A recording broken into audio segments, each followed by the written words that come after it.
প্রধান উপদেষ্টার বিশেষ সহকারী অধ্যাপক ডক্টর এম আমিনুল ইসলামকে পদত্যাগে বাধ্য করা হয়েছে বলে দাবি করেছেন গণ অধিকার পরিষদের সাধারণ সম্পাদক মোহাম্মদ রাশেদ খান। সোমবার নিজের ফেসবুক পেজে এক পোস্টে এমন দাবি করেন তিনি। পোস্টে তিনি লিখেছেন, নিজের মতো লোক বসাতে প্রধান উপদেষ্টার বিশেষ সহকারী আমিনুল ইসলাম স্যারকে পদত্যাগ করতে বাধ্য করা হয়েছে।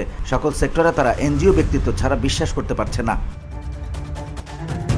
এদিকে সোমবার মন্ত্রিপরিষদ বিভাগ সচিবের কাছে পদত্যাগপত্র জমা দিয়েছেন অধ্যাপক ডক্টর এম আমিনুল ইসলাম। গণমাধ্যমকে তথ্য নিশ্চিত করেছেন তিনি বলেন, পদত্যাগ করার জন্য প্রধান উপদেষ্টার দপ্তর থেকে বারবার বলা হচ্ছিল, তাই আজ দুপুরে 2টার দিকে আমার পদত্যাগপত্র মন্ত্রিপরিষদ বিভাগের সচিবের কাছে পাঠিয়েছি।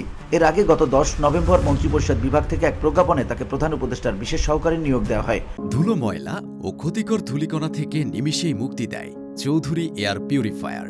এর শক্তিশালী সাকশন ঘরের কোনায় কোনায় লুকিয়ে থাকা সকল ধুলা টেনে ফিল্টার করে এবং বের করে আনে নির্মল ও স্বাস্থ্যকর হাওয়া।